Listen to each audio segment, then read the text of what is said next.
Warren as Biden's running mate makes no electoral sense. Poll of the week. A new national Ipsos Reuters poll finds former Vice President Joe Biden with a 45% to 39% lead over President Donald Trump. That's in line with other recent polls suggesting Biden has a lead of somewhere between 6 points and 8 points. What's the point? Biden's lead has stayed consistent, though the race is close enough that Trump could close the gap in the 5 months between now and the election. Biden may try to shore up his position through his vice presidential selection.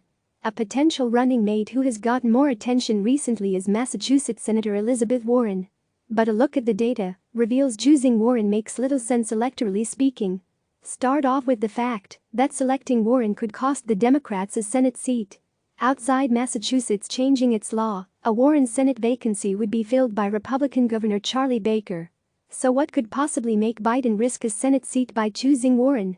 The electoral argument for Warren has been outlined well by famed Democratic pollster Stan Greenberg. Biden has electoral weaknesses among Democratic voters, mostly on Vermont Senator Bernie Sanders' part of the party, and Warren can help with those. However, the public polling suggests differently. Combining our last two CNN polls, March and May, that asked about Warren's favorability finds that she gets about a minus 20-point net favorability, favorable, unfavorable, among Democratic-leaning voters who say they are not voting for Biden at this point. That makes sense when you look at the groups Biden is doing well with and the voters Warren generally appealed to during the 2020 primaries. Biden's actually doing quite well on his left, for example. An average of recent live interview polls shows that Biden's getting 85% among self-described liberal voters. Trump's scoring just 9%.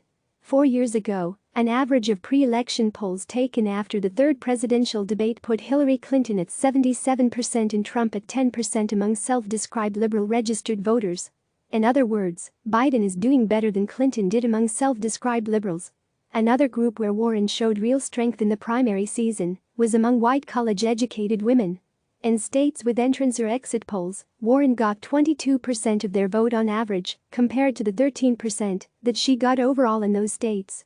Like with liberals, Biden is performing very well for a Democrat among white college-educated women.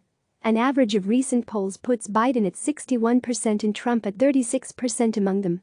The final pre-election polls from 4 years ago had Clinton with a 52% to 36% edge. This is not to say all is well with Biden and the Democratic base. Biden does have problems with three key parts of the Democratic coalition: black voters, particularly young ones, Hispanic voters, and young voters generally. Biden holds large leads among all, but not to the same degree that Clinton held at the end of the 2016 campaign. These are mostly groups that Vermont Senator Bernie Sanders did well with in the primary, but there's little sign Warren has any special appeal to them. She underperformed with all of them in the primary. Warren averaged 7% of the black vote in primaries, where black voters made up at least 5% of voters. She got 11% of black voters under the age of 30 in these same contests. Warren averaged 12% of the vote overall in these states. Warren scored an average of 8% of the Hispanic vote in primaries in which Hispanics made up at least 5% of voters. She earned 13% of the primary vote on average in these same contests. Warren took an average of 12% from voters under the age of 30 in the primary. She averaged 13% in these contests overall. None of this is to say that selecting Warren would hurt Biden.